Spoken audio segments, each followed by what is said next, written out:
Okay, so now let's have a look at solving second-order separable differential equations. Now, a second-order differential equation is an equation that involves a function, let's say y, and its second derivative, and perhaps even if its first derivative as well. Now, there are many different types of differential equations with different techniques for solving them. We're going to have a look at second-order differential equations where we can separate out the variables to solve them. So I'm going to have a look at 3 examples. The first one is reasonably straightforward. That's the one I have here on the screen. The second one will involve a process where we end up with 3 variables and we've got to reduce that to 2 variables in order to solve it. The third example will be the same as the second one, but it will be a more contextual type question, more real-life type question. So let's start with this one here. We have to solve d squared y dx squared is equal to 2x, given that dy dx is equal to 1 and y is equal to 10 when x is equal to 0. So the first thing we're going to do here is we're going to let v equal to dy dx. So we can rewrite this equation here as dv dx is equal to 2x. So what we can do now is just separate out the variables. So what we're going to do is on the left hand side we're going to leave the dv there. We're going to multiply across by dx, so we end up with 2x times dx. So now we have v's on the left hand side, x's on the right hand side. What we can do now is put in our conditions that we were given. We're going to integrate both sides, and the information that we were given is that dy dx is equal to 1, y is equal to 10 when x is equal to 0. So let's put those in. Well, dy dx is just v, so v is equal to 1, so we can put that in here. When x is equal to 0, so we can put that in here. And then on top, we don't have y, remember, so we can't put this in as such. So we're going to put in x here and v here. So on the left hand side, we can just integrate, if you like, 1 dv, so that just becomes v. Put in our limits, 1 and v. On the right hand side, we've got to integrate 2x, so that becomes 2x squared over 2. The 2's cancel, so we just end up with x squared, and our limits are 0 and x. Let's put in our limits then. We've got v minus 1 on the left hand side. On the right hand side, we end up with x squared minus 0 squared. So really we just end up with v is equal to x squared plus 1. So that's the first part of solving this particular differential equation. So let's do the second stage then. Remember, in our initial equation we didn't have any v's, so you've got to unsubstitute this v if you like. So what was v? Well, we said at the beginning that v was dy dx. Let's put that in and start again. So again, separate out these variables. So we've got dy on the left hand side, we've got x's on the right hand side. So let's just bring that x dx over to the right hand side. So we've got x squared plus 1 dx is equal to dy. Okay, the second thing we've got to do then is integrate both sides. So let's integrate this side, and have another look at our conditions. So in our original question, we were told that dy dx is equal to 1, y is equal to 10 when x is equal to 0. So y is equal to 10 when x is equal to 0. So y is equal to 10, x is equal to 0. Up here then we have x on this side and we got y on this side. So let's do this then. So we have to integrate 1 dy. So again, that's just going to become y. Our limits are 10 and y.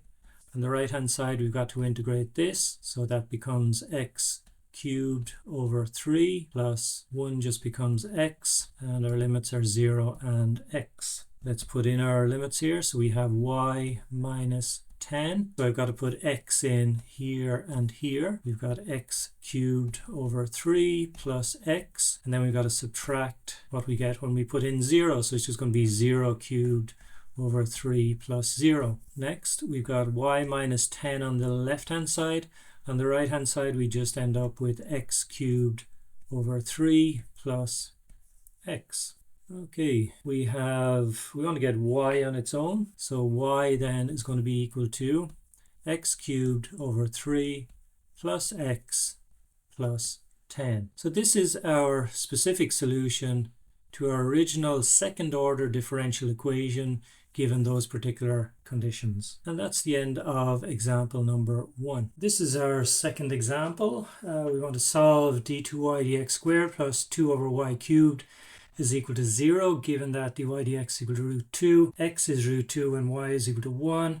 And then we also want to find the value of y when x is equal to root 18. As with the first example, we're going to let v equal to dy dx. So we're going to change this equation so that we now have dv dx plus 2 over y cubed is equal to 0. Or now if we just rearrange this, we get dv over dx is equal to minus 2 over y cubed. So if you have a look at this, we've now got 3 variables. We've got v, we've got x, and we've got y. So we're not going to be able to separate out the variables. If we bring the x over here, we'll end up with an x and a y. If we bring the y cubed over here, we'll end up with a y and a v. So we've got to do something else. So let's have a look at how we're going to get around this. If we have a look at dv dx, let's do that over here. Let's have a look at dv over dx. Another way of writing this would be dv over dx. Just got to work out what to put here and here. That will cancel, if you like, to leave us with our dv dx. So what we're going to do is put dy here. That's our other variable, y. So we're going to put dy here and here. So these are the same. It's just the chain rule, really. So now what we can see here is that dy dx is just v. dy dx is just v. So we can change the way this looks here so that we've got v dv dy, because v is dy dx. Okay, so now let's just rearrange this here so that we now have, instead of dv dx, we can put in v dv dy. That's equal to minus 2 over y cubed. So you can now see that we're down to 2 variables. We've got v, we've got y, and we've got y here. So now we can separate the variables. So let's do that. So let's leave the v dv on this side, and on this side here we got minus 2 over y cubed dy. Okay, so now we can integrate both sides. So let's put in our limits then. What were the conditions that we were given involving y and v? So let's have a look at the original question. Well, y is equal to 1 when v, this is v here, dy dx, is equal to root 2. So I can put those two in anyway. So y is 1 and v is root 2. I can put y up here and v here. So let's do this integration. So if we integrate v, we'll get v squared over 2, and we have root 2 and v here. On the right hand side, I want to integrate minus 2 over y cubed. Well, minus 2 over y cubed is just the same as minus 2y to the power of minus 3. So you've just got to increase the power by 1, so that becomes minus 2. Divide by minus 2 as well, and the minus 2 will cancel with this minus 2. So what I end up with is y to the power of minus 2. Limits are 1 and y. Okay, so let's just substitute in these limits here. We need to substitute in v, which will give us v squared over 2. Substitute in root 2, which will give me root 2 squared over 2. On the right hand side, substitute in y and 1. So that will give me 1 over y squared minus 1 over 1 squared. Now we've just got to simplify all of this. Let's see, we have v squared over 2 minus, this just becomes 2 over 2, which is just 1. On the right hand side, we've got 1 over y squared minus 1 over 1 squared is just 1. So that will leave me with v squared over 2 is equal to 1 over y squared, which will leave me with v squared is 2 over y squared. And finally then v is equal to the square root of 2 over y. Okay, so let's just substitute this v again. Remember, v was dy dx. So we want dy dx is equal to square root of 2 over y. We can at this stage separate these variables. We've got 2 variables, y and x. So let's bring the y over to this side, y dy. is equal to square root of 2 dx. Integrate both sides again and put in our limits. Original limits, remember, were dy dx is equal to square root of 2, x is equal to square root of 2 when y is equal to 1. So let's put these in. So we have x on the right hand side, so that would be root 2. We've got y on the left hand side, so y is 1. Okay, so we have x here and we've got y here. So let's just solve this first. So let's put in our limits again. So if we integrate y, we get y squared over 2, 1 and y here. So we want to integrate the square root of 2. So that will give us square root of 2 x. Remember, square root of 2 is just a constant. So we put in square root 2 here and x here. Okay, so let's put in our limits. So we've got y squared over 2 minus 1 squared over 2. That's equal to square root 2x minus square root of 2 times square root of 2. Here we end up with y squared over 2 minus a half is equal to root 2x minus 2. So that will give me, let's see, y squared over 2 is equal to square root of 2x minus 1 and a half. Y squared is equal to 2 root 2x minus 3. So the next thing we've got to do is just square root both sides. So y is going to be equal to plus or minus the square root of 2 root 2 times x minus 3. So this is our specific solution. So we are now told in the original question to find, we've got to find the value of y when x is equal to square root 18. So let's do that. So y is just equal to plus or minus the square root of 2 times root 2 times the square root of 18 minus 3. When you do that, you get y is equal to plus or minus the square root of 9, which is equal to plus or minus 3. And that's really it for the second example. Let's have a look at the third example. An object moves in a straight line and decelerates by v cubed over 25 meters per second squared, where v is its speed.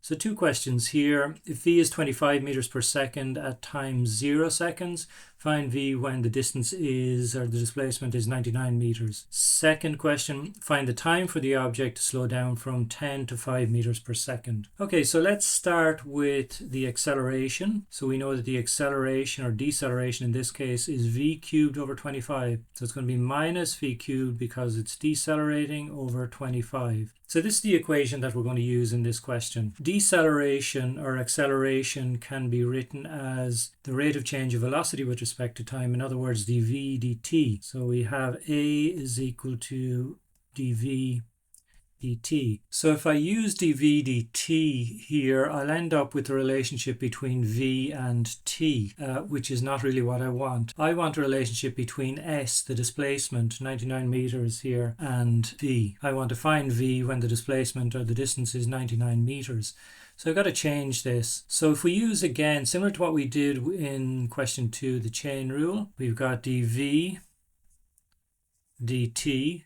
And I can put ds here and ds here. This will be the same as dv dt. These will cancel here if you like, and we've got dv dt. So we also know here that the sdt, the rate of change of displacement with respect to time, is just velocity. So really I can just rearrange this or rewrite this as v dv ds. So if I want a relationship between velocity and displacement, I can use acceleration in this format.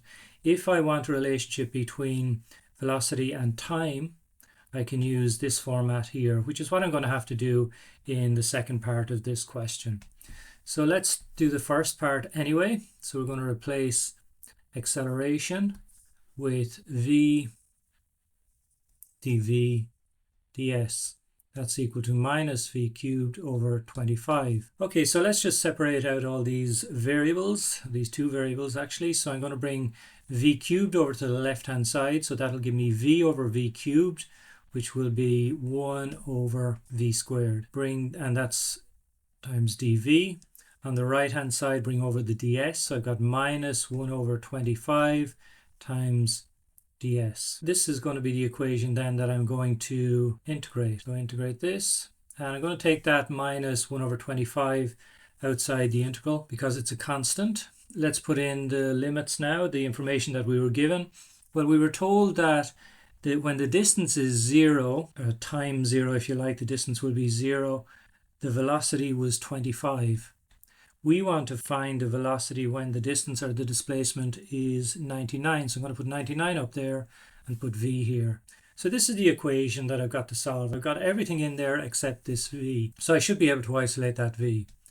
So let's go ahead and do that. We've got 1 over v squared. So remember, v squared is just v to the power minus 2. Increase the power by 1.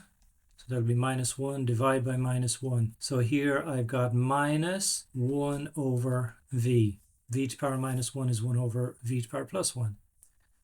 So I've got 25 here. I've got v here. On the right hand side, I've got minus 1 over 25. Integrate 1 with respect to s will give me s. And then 0 and 99 will go here. Okay, so let's substitute in these limits. So first of all, we got minus 1 over v minus, which is plus 1 over 25.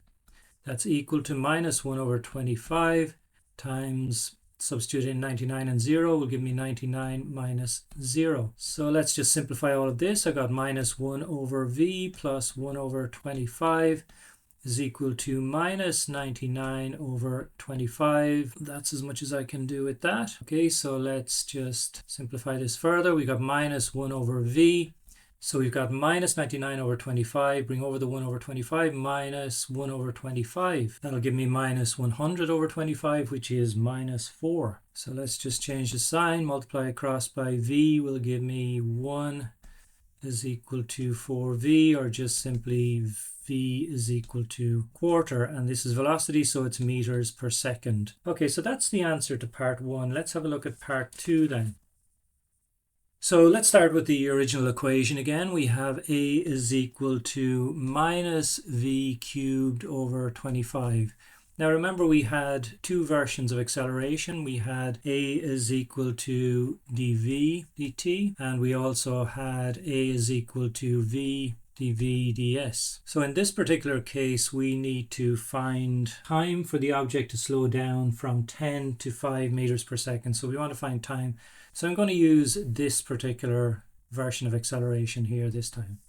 So let's write that in on the left hand side. Dv dt is equal to minus v cubed over 25. This is the equation we're going to use, so let's just separate out these variables again. So let's see, we can bring over the v cubed to the left hand side, so that's 1 over v cubed dv is equal to minus 1 over 25 times dt. Okay, so we've got to integrate both sides again, so let's integrate the left hand side. I'm going to take this constant outside the integral, so I'll put the integral symbol there.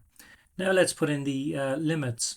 So we're told that at time 0 the velocity will be 10, and then at a certain time we got to find that t. We've got to find this particular t here. We are told that the velocity will have reduced down to 5 meters per second. So this is our equation. Everything is in there except this t here, so we should be able to isolate it. So again, here we got to integrate 1 over v cubed. So 1 over v cubed is just v to the power minus 3. So increase the power by 1, so that's v to the power minus 2, divide by minus 2. So on the left hand side we should end up with 1 over 2v squared, and it will be minus as well, from 10 to 5. On the right hand side we've got minus 1 over 25. We are integrating 1 with respect to t, so the integral will be t, and that's from 0 to t. Okay, so let's substitute in these limits again. So we're going to substitute in 5, so it's going to be minus 1 over, let's see, put in 5 here and square it will give us 25, double it, you'll get 50.